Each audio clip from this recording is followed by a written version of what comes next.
할렐루야. 우리 살아계신 하나님께 영광의 박수 올려드리겠습니다.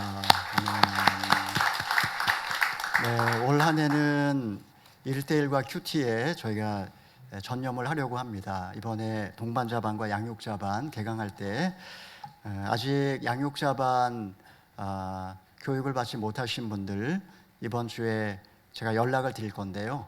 다 이번에 등록하셔서 교육 받으실 수 있기를 바라고, 그리고 동반자반 양육자 동반자 매칭을 또 하려고 합니다. 그래서 이번에 좋은 분들과 함께 1대1 시작할 수 있도록 기도해 주시면 감사하겠습니다. 잠깐 기도하고 말씀 시작하겠습니다.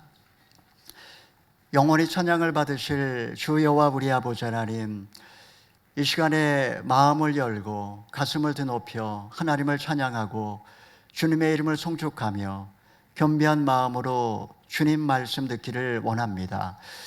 이 시간에 말씀을 나눌 때에 사람의 지혜의 권하는 말로 하지 아니하고 오직 성령의 능력과 나타남으로 하나님의 말씀만을 말씀으로 드러낼 수 있도록 주님 역사하여 주시옵소서. 예수님의 이름으로 기도하옵나이다. 아멘. 이 시간에 저는 다시 한번 살 수 있다면 이라는 제목으로 오늘 말씀을 함께 나누기를 원합니다. 지난 설날 가족과 함께 떡국 드셨습니까? 다들 일상에 바쁘다 보니 실감이 나지 않지만 명절이 되고 보면 우리는 살아온 날들을 돌아보곤 합니다. 가끔은 얼굴에 미소를 머금게 하는 소중하고 아름다웠던 그런 기억도 있습니다. 때로는 걷지 말아야 할 어두운 길을 배회했던 그 뼈아픈 후회도 새록새록 떠오릅니다. 초저녁 긴 그림자처럼 과거의 망령은 나를 따라다니면서 문득 가슴을 쓰리게 만들곤 합니다. 인생을 다시 한번 살아볼 그런 기회가 주어진다면, 가끔 영화를 보게 되면 미래에서 과거로 그렇게 돌아와서 운명을 바꿔보려는 그런 이야기가 종종 나옵니다. 누구도 시간을 거스릴 수 없기 때문에 어떻게 보면 불가능한 꿈이라고 이야기할 수 있습니다. 또 과거로 돌아간다라고 이야기할 때 불행했던 삶은 기억조차 하기 싫다며 고개를 설레설레 흔드는 분도 계실지 모릅니다. 또는 지긋지긋한 인생 하루빨리 끝내고 싶다며 그렇게 이야기하는 분도 없지 않을 것입니다. 진정 우리가 새로운 삶을 꿈꾸는 것 그저 헛된 망상일 뿐일까요? 성경은 우리가 얼마든지 새로운 인생을 살 수 있음을 이야기하고 있습니다. 그것을 거듭남이라고, born again이라고 말합니다.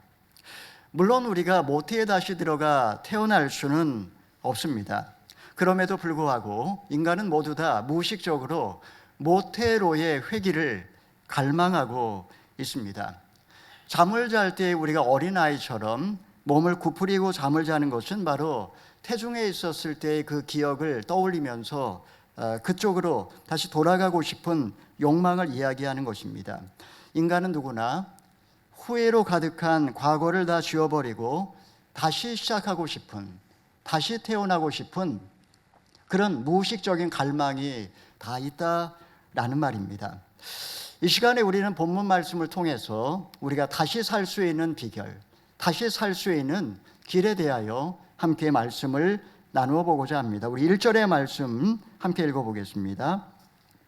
바리새파 사람들 중에 니고데모라는 사람이 있었는데 그는 유대 공회 지도자였습니다. 바리새인, 구별된 자라는 뜻입니다. 그들은 율법을 지키는데 열심히 있었고 또 아주 경건한 그런 사람들이었습니다. 요세푸스의 기록에 의하면 1세기에 이스라엘에는 약 6천 명 정도의 바리새인이 있었다라고 그렇게 이야기를 합니다. 또한 그는 관원이라고 했습니다.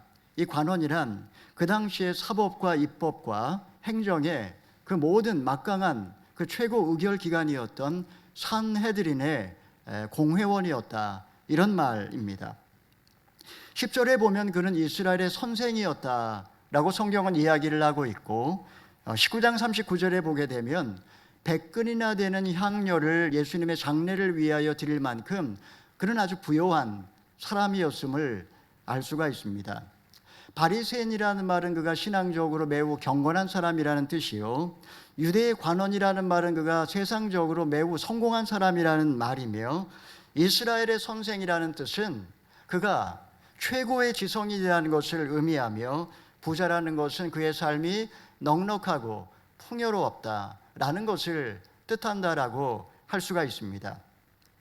여러분이 네 가지 분야 중에서 한 가지만 성공하는 것도 절대 쉽지 않습니다. 하지만 그는 정치와 경제와 사회와 종교와 학문, 이 모든 분야에서 정상에 오른 그야말로 입지전적인 인물이다 라고 이야기를 할 수 있을 것입니다. 그런데 이런 그가 그 당시에 무명의 전도자였던 예수님을 밤에 찾아옵니다.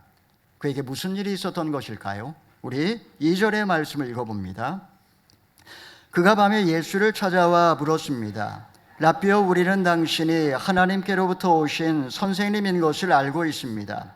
하나님께서 함께하지 않으시면 선생님이 하시는 그런 일, 표적을 아무도 행할 수 없기 때문입니다. 니고데모는 예수님을 하늘에서 내려온 선생이라고 그렇게 부르고 있습니다. 왜냐하면 어느 누구도 예수님이 행한 그 표적을 흉내낼 수 없었기 때문입니다. 그는 예수님에게 뭔가 어떤 기대를 갖고 나온 것임에 분명합니다. 그는 경건한 사람이었고 그리고 성공한 그런 사람이었지만 그의 영혼 깊은 곳에는 만족도 기쁨도 없었습니다. 이마에 깊게 패인 주름살과 우수에 젖은 눈동자는 그의 영혼이 지금 얼마나 곤고한지를 보여주는 듯 했습니다. 1965년에 여류 작가 전혜린이 자살로서 인생을 마감했습니다. 경기여고와 서울법대 최고의 엘리트 코스를 밟았고 독일로 유학 가서 뮌헨대학교에서 동문과를 졸업한 그녀는 그야말로 그 당시에 청년들의 우상이나 다름이 없었습니다. 그녀의 남편은 서울대 교수였고 6살 된 예쁜 자녀가 있었습니다. 이런 그녀가 어느 날 갑자기 목숨을 끊었습니다. 왜 그랬을까요? 죽으면서 남긴 2권의 수필집은 그리고 아무 말도 하지 않았다. 이 모든 괴로움을 또다시 이 2권의 수필집을 마치 유언처럼 남기고 그녀는 목숨을 끊었습니다. 삶의 허무와 고독을 이겨낼 수가 없었기 때문입니다. 1925년 노벨 문학상을 받은 버나드 쇼우는 이런 말을 했습니다. 그 역시 최고 정상을 누렸던 그런 문학가였습니다. 인생에 패배한 자의 허무는 회복의 소망이 있지만 성공한 후에 오는 허무감은 어느 누구도 치료해 줄 수 없다. 아직 정상에 이르지 못한 사람에게는 미래에 대한 기대감, 미래에 뭔가 잘 될 거라는, 행복할 거라는 기대감이 있기 때문에 고통을 견딜 수 있습니다. 하지만 정상에 올라왔지만 참 행복과 만족을 발견하지 못한 그런 사람의 그 삶의 고독과 허무는 그 누구도 그 어떤 것으로도 해결할 수 없다라는 말입니다. 예수님은 이미 정상에 이르렀지만 그 마음에 만족과 기쁨이 없는 그 흔들리는 그의 눈빛을 통해 그가 모든 것을 얻었지만 텅 빈 영혼의 고독을 보셨습니다. 예수님이 그에게 뭐라고 말씀하십니까? 우리 3절의 말씀을 읽어보겠습니다. 예수께서 그에게 이렇게 말씀하셨습니다. 내가 진실로 진실로 내게 말한다. 누구든지 다시 태어나지 않으면 하나님 나라를 볼 수 없다. 예수님께서는 니고데모야, 내가 태어나야 한다, 다시 태어나야 한다라고 말씀하지 않으셨습니다. 예수님은 누구든지 라고 말씀하셨습니다. 니고데모 한 사람만의 문제가 아니라는 의미입니다. 사람들은 행복의 조건을 타이틀이나 지위나 명예나 소유에 둡니다. 명예를 얻어야 존경받을 수 있고 돈이 있어야 풍요로운 삶을 살 수 있으며 학문의 경지에 이르러야 고상한 삶을 살 수 있을 거라고 믿어 의심치 않습니다. 하지만 예수님은 누구든지 거듭나지 아니하면 이 모든 것을 소유했다 할지라도 그 어디에서도 삶의 행복도 만족도 기쁨도 얻을 수 없다고 하십니다. 지금 예수님과 니고데모는 초면입니다. 이 예수님의 말씀 한마디는 아마 니고데모를 뜨끔하게 했을 것입니다. 자신의 내면을 꿰뚫어 보시는 예수님, 그는 태어난 척 어떻게 사람이 나이 들면 태어날 수 있겠습니까? 물었습니다. 이에 대해 예수님이 뭐라고 대답하셨는지 우리 5절 7절의 말씀 읽어봅니다. 예수께서 대답하셨습니다. 내가 진실로 진실로 내게 말한다. 누구든지 물과 성령으로 태어나지 않으면 하나님 나라에 들어갈 수 없다. 육체에서 난 것은 육체이고 성령으로 난 것은 영이다. 다시 태어나야 한다라고 말한 것을 너희는 이상히 여기지 말라. 아기가 태어나기 위해서는 어머니의 모태가 필요합니다. 예수님은 사람이 다시 태어나기 위하여 모태에 들어가지 않아도 되고 오직 물과 성령이 있으면 된다, 이렇게 말씀을 하셨습니다. 사람이 다시 태어나려면, 사람이 거듭나려면 물과 성령이 필요하다. 첫 번째로 물은 두 가지 의미가 있습니다. 물은 씻음과 죽음의 의미, 바로 그런 의미를 담고 있습니다. 씻기 위해서는 먼저 벗어야 합니다. 하나님께 나 자신을 있는 모습 그대로, 그 더럽고 추한 모습 그대로 보여주는 거 절대 쉽지 않습니다. 부끄러운 일입니다. 물 없는 세상을 우리가 상상할 수 있을까요? 제가 어렸을 때에는 1년에 딱 2번 목욕을 했습니다. 설날과 추석날 바로 전날 목욕을 했는데, 그날은 작정을 하고 떼수건으로 팍팍 모든 때를 다 벗기는 날이었습니다. 주님께서는 우리에게 오라고 말씀하십니다. 주님은 오라고 말씀하시지만 인간은 부끄러워서 그 주님 앞에 나아가질 못합니다. 주님께 나아가지 않고는 어느 누구도 정결함을 얻을 수가 없습니다. 이렇게 물이라는 것은 씻김을 의미하는 것이고, 또한 물이라는 것은 죽음을 상징합니다. 우리가 침례를 받을 때 물속에 들어가는 것 자체가 죽는다라는 뜻입니다. 인간은 물속에서 죽음을 경험합니다. 숨을 쉴 수 있다는 것이 얼마나 큰 축복인지 우리는 그 순간 경험하게 되고 다시 태어나게 되는 것입니다. 이렇게 물이라는 것은 씻김과 죽음을 상징하고, 두 번째로 인간이 거듭나기 위해서 필요한 것은 성령이라고 말씀을 하십니다. 성령은 흔히 불로 표상됩니다. 불이라는 것은 더러운 것을 태워버립니다. 불은 우리 영혼이 또한 하늘을 향해 타오르게 만들어줍니다. 성령이 임하면 우리 안에 있는 모든 불순물들을 태워버리고 순수하고 아름다운 꿈, 우리 영혼의 가장 순수한 것만 남겨줍니다. 성령으로 다시 태어나게 되면 그는 세상에 살고 있지만 하늘에 속한 사람이 됩니다. 그 영혼의 지향점이 바뀌었기 때문에, 그 영혼의 방향이 달라졌기 때문에 그는 딴 사람이 되는 것입니다.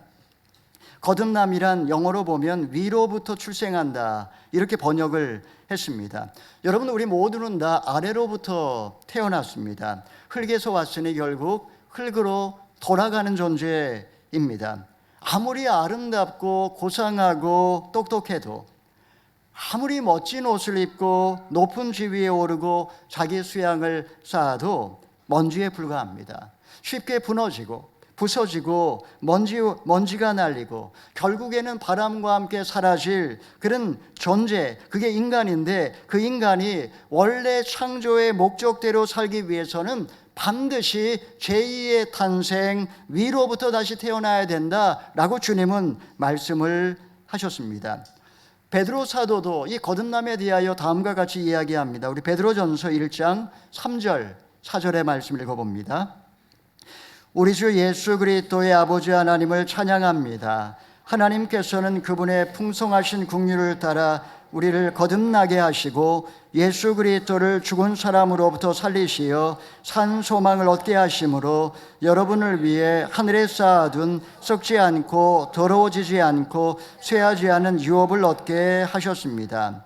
우리가 거듭나지 않으면 죽은 소망을 붙들고 아둥바둥 살다가 한 줌 흙으로 돌아갈 수밖에 없습니다. 거듭난 사람은 더 이상 이 세상에 소망을 두질 않습니다. 썩지 않고 더럽지 않고 쇠하지 않는 천국에서 받게 될 그 유업을 기대하며 살아갑니다. 머지않아 우리 역시 예수 그리스도처럼 신령한 몸으로 변화될 것을 고대하며 이 땅에서 영생을 누리며 현재를 살아가는 것, 바로 이런 사람들을 그리스도인이라고 이야기를 합니다.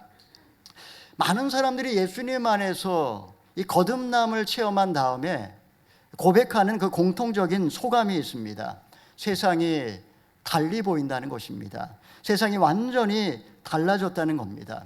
길가의 풀잎이 나를 향해서 노래하고 태양이 나를 바라보면서 미소를 짓고 밤하늘의 별들이 하나님의 사랑을 노래하는 것 같다라고 그렇게 이야기하는 분들 많이 있습니다. 세상이 달라진 것이 아니라 내가 거듭난 것입니다. 이런 사람은 더 이상 세상에 부러운 것이 없고 더 이상 무서운 사람이 없고 또 보기 싫은 그런 사람도 존재하지 않습니다. 그의 존재 자체가 변화됐기 때문에, 다시 태어났기 때문에 그는 새 사람이 된 것입니다. 자, 그렇다면 이 거듭남의 역사는 언제 어떻게 일어나는 것일까요? 우리 8절의 말씀을 읽어보겠습니다. 바람은 불고 싶은 대로 분다. 너는 그 소리를 듣지만 바람이 어디서 오는지 어디로 가는지 알지 못한다.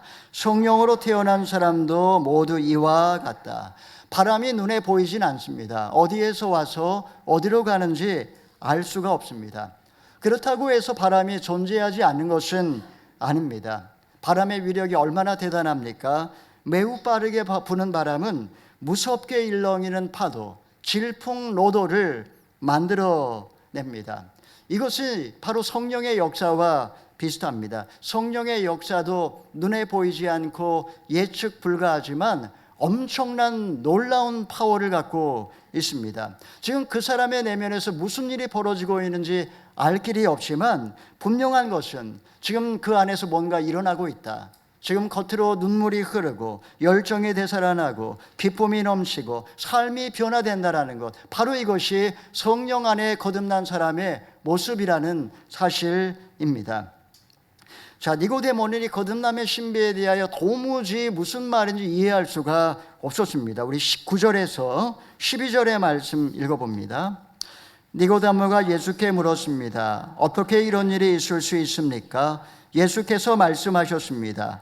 너는 이스라엘의 선생이면서도 이런 일을 이해하지 못하느냐? 내가 진실로 진실로 내게 말한다. 우리는 아는 것을 말하고 본 것을 증거하는데 너희는 우리 증거를 받아들이지 않고 있다. 내가 땅의 것을 말해도 너희가 믿지 않는데 하물며 하늘의 것을 말하면 어떻게 믿겠느냐?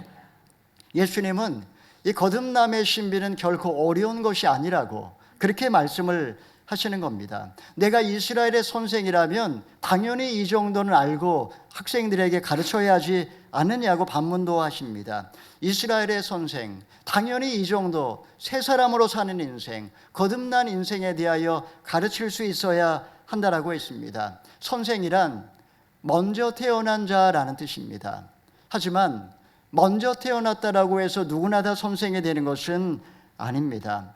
하늘의 것은 우리가 차치하고라도 적어도 인간 세상에 인간이 깨달아야 할 진리에 대하여 설명하기 위해서 우리가 가장 먼저 알아야 될 것은 거듭남의 비밀에 대한 그 신비를 알아야 된다라고 지금 니고데모에게 일깨워주고 계십니다.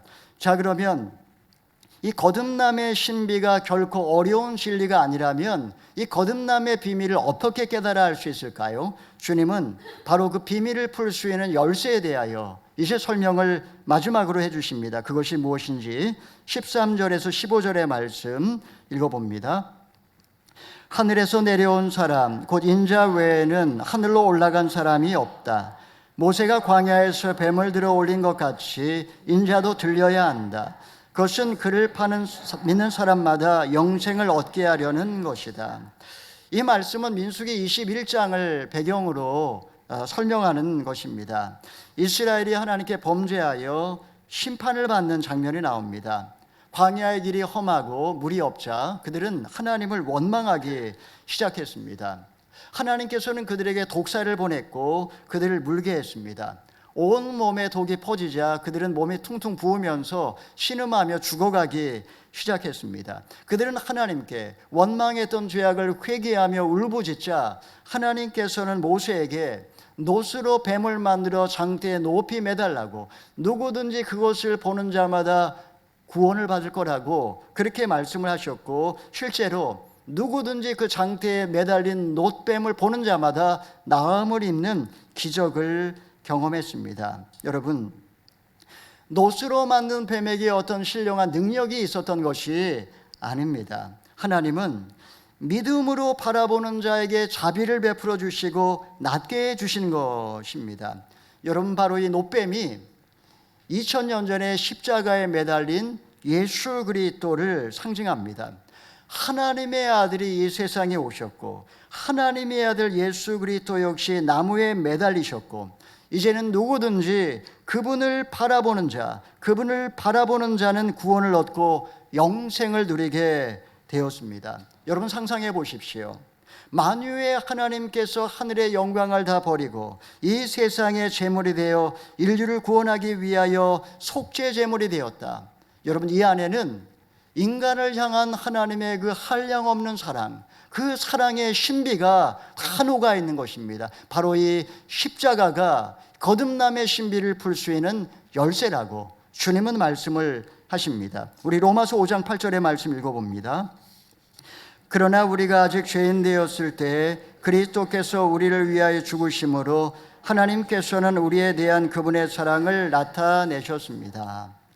그분의 사랑을 나타내셨습니다. 그분의 사랑을 확증하셨느니라 라고 개역개정판에서는 번역을 했습니다. 하나님이 나를 얼마나 사랑하시는지 십자가 안에 농축되어 있다라고 바울은 고백을 하고 있습니다. 여러분, 바울이 원래 그런 사람이 아니었습니다. 오늘 로마서를 쓴 바울은 니고데모처럼 바리새인이었고 율법으로는 열심이었으며 출세가도를 달리는 그 당시에 전도 유망한 그런 청년이었습니다. 그는 거듭나기 위하여, 새로운 인생을 살기 위하여 다시 살려고 몸부림을 쳤지만, 그러나 그러면 그럴수록 그의 영혼은 가시채를 뒷발질하는 고통이 끊이지를 않았습니다. 이런 그가 다메섹 도상에서 부활의 주님을 만났을 때 그의 영혼에 성령이 임하면서 광풍이 몰아쳤습니다. 십자가에 담겨있는 그 놀라운 하나님의 사랑을 깨닫는 순간 이 모든 비밀이 풀리면서 그는 새 사람으로 거듭나게 되었고 전혀 다른 그런 인생을 살게 된 것입니다. 여러분, 열쇠가 없으면 자물통을 풀 수 없습니다. 인간은 누구나 다 불멸에 대한 소망이 있습니다.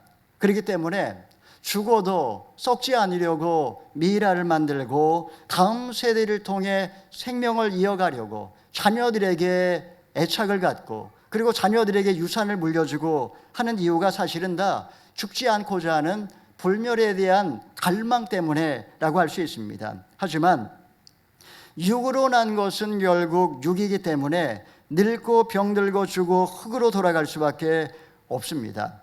십자가에 담겨있는 하나님의 사랑을 열쇠로 삼아서 인생의 문제의 자물통을 풀 때 우리는 비로소 영생의 길을 발견하게 되고 다시 한번 거듭나 새로운 인생을 살 수 있다라는 것입니다. 인생을 다시 한번 살아볼 기회가 주어진다면 누군가 이렇게 답할지 모르겠습니다. 인생을 다시 한번 살 수 있다면, 과거로 돌아가서 다시 한번 20년, 30년, 40년 전으로 돌아가서 살 수 있다면 뭘 하겠냐고 이렇게 물어보면 나는 강남에 땅을 사겠다고, 이런 분도 있을지 모르겠습니다. 아니면 나는 삼성 주식을 사겠다고, 이런 분이 있을지 모르겠습니다. 누구나 다 과거로 돌이킬 수 없으니 농담 삼아 하는 말이겠지만 여전히 거듭남에 대한 비밀을 이야기하고 있지만 여전히 세상에 매여있는 우리의 부끄러운 자화상을 보는 듯해서 씁쓸합니다. 거듭난다는 것은 하나님의 그 놀라운 사랑을 깨달아 이 세상에 소망 두지 않고 하늘에 산 소망을 두며 나그네로 살아가는 사람들, 우리는 이런 사람들을 참 신앙인이라고 이야기를 합니다. 아마 여러분들도 아마 기억하시는 분 계실 겁니다. 팔복이라고 하는 다큐멘터리. 그 다큐멘터리의 주인공 최춘서는 맨발의 성자로 알려져 있습니다. 영상이 시작이 되고, 그리고 그 영상 가장 처음에 의미심장한 문장이 올라옵니다. 그 영상에는 이렇게 문장이 올라옵니다.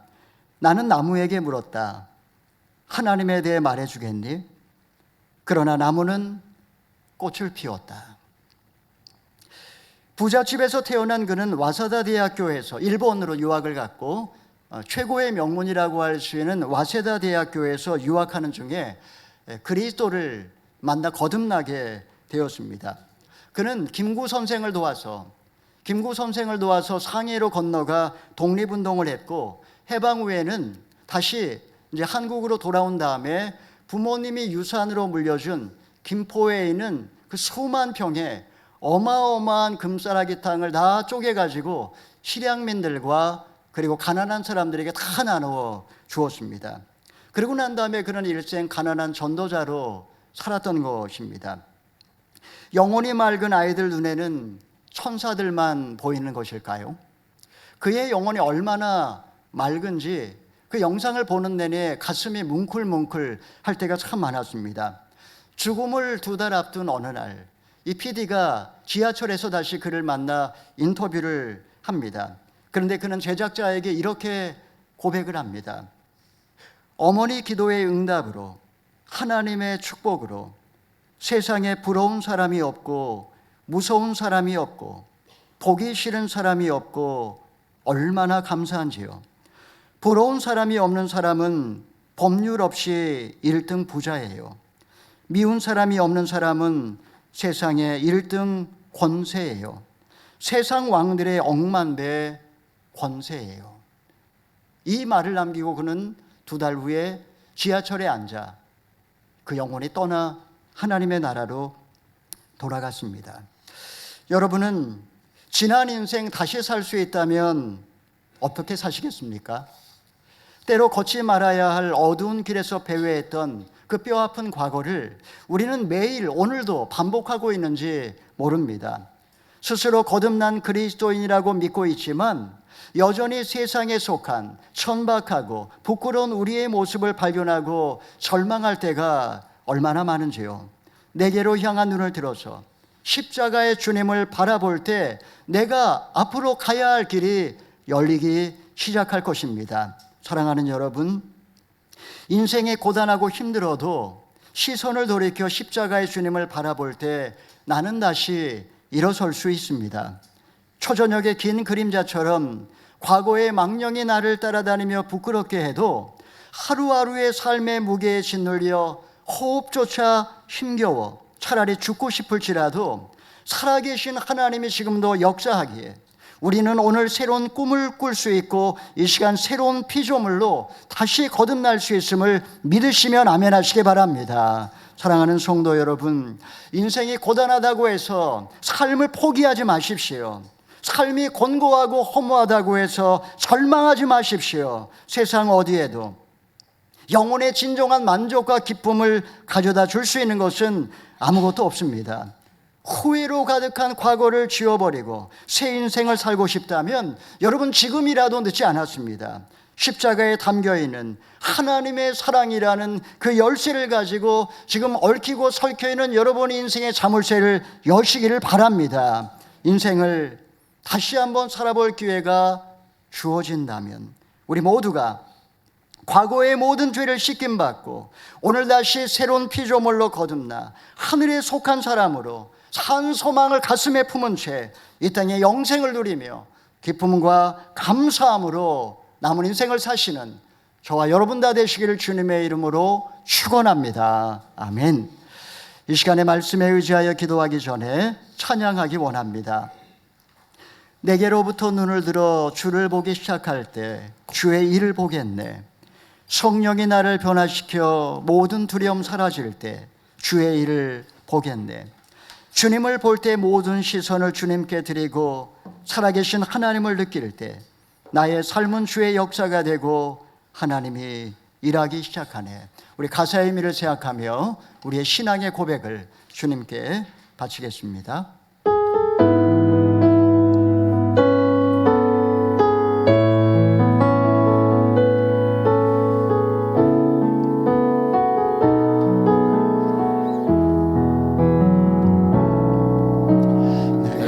내게로부터 눈을 들어 주를 보기 시작할 때 주의 일을 보겠네.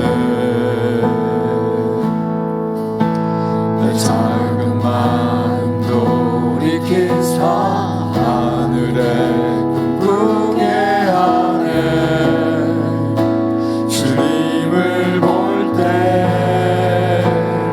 모든 시선을 주님께 드리고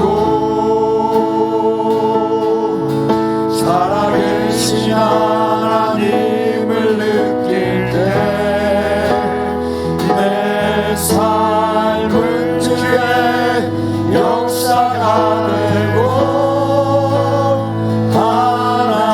하나님이 일하기 시작하네. 성령이 나를 변화시켜 성령이 나를 변화시켜 모든 두려움 사라질 때 주의 일을 보겠네. 번뇌한 나강 가운데서 주님 마음 알게 되리. 주님을 볼 때 모든 시선을 주님께 드리고 살아계신 하나님을 느낄 때 내 삶은 주의 역사가 되고 하나님이 일하기 시작하네. 여러분, 지난 인생 어떻게 살아오셨습니까? 우리가 새로운 삶을 꿈꾸는 것은 헛된 망상일까요? 왜 우리는 끊임없이 과거에 매여 오늘의 생활인으로 고단하고 불행한 삶을 반복하고 있는 것일까요? 왜 그렇게 노력을 해도 내 삶의 고독과 허무는 사라지지 않고 땅에 발을 딛고 살고 있지만 왜 우리의 영혼은 여전히 힘겨워하는 것일까요? 이 시간에 우리와 함께 기도하기를 원합니다. 하나님 아버지, 내가 이미 예수님을 주로 고백하여 거듭난 그리스도인이라고 고백을 하지만 그러나 정작 나는 여전히 세상에 소망을 두고 그렇게 힘겨워하고 있는 이유, 주님 이 시간에 십자가의 주님을 바라보게 하여 주옵소서. 얽히고 설켜있는 나의 모든 인생의 문제라는 자물통을 풀 수 있는 십자가에 담겨있는 하나님의 사랑이라는 그 열쇠를 가지고 그 모든 문제의 자물통을 열게 하여 주시옵소서. 그리하여 나의 삶이 다시 한번 오늘 거듭나게 하여 주시고 남은 인생 하나님의 영광을 위하여 저 영원한 천국을 소망하며 믿음으로 살아갈 수 있도록 주님 역사하여 주옵소서. 우리 함께 나 자신을 위하여 함께 간절하게 주여 한번 외치고 기도하겠습니다. 주여, 자비로우신 하나님 아버지, 다시 한번 거듭나기를 원합니다. 하나님 아버지들과 성령으로 다시 살아가게 하여 주옵소서. 하나님은 거듭난 그리스도인을 위하고 스스로 말하고 있지만 그러나 여전히 새 속에서 살아가는 은총을 저희를 불쌍히 여겨주시고 하나님 아버지, 우리 영혼에 살아계신 하나님, 그 하나님을 바라보며 거듭난 인생을 살아갈 수 있도록 주님 역사하여 주옵소서. 하나님 아버지, 어두운 과거의 죄를 반복하지 않게 하여 주시옵소서. 삶의 무게와 실패감에 찌들어 비참한 생활인으로 살아가지 아니하게 하여 주시옵소서. 성공을 향해 달려가게 하지 않고 성공의 사다리를 위하여 올라가지 않고 그렇게 발버둥 치며 살지 않고 이제 산 소망을 품고 예수 그리스도를 쫓아가게 하여 주시옵소서. 나의 힘으로는 할 수 없으니 오직 성령이 나를 변화시켜 주시고 하나님 새 사람으로 다시 한번 거듭나 새 인생을 살게 하여 주시옵소서. 예수님의 이름으로 기도하옵나이다. 아멘.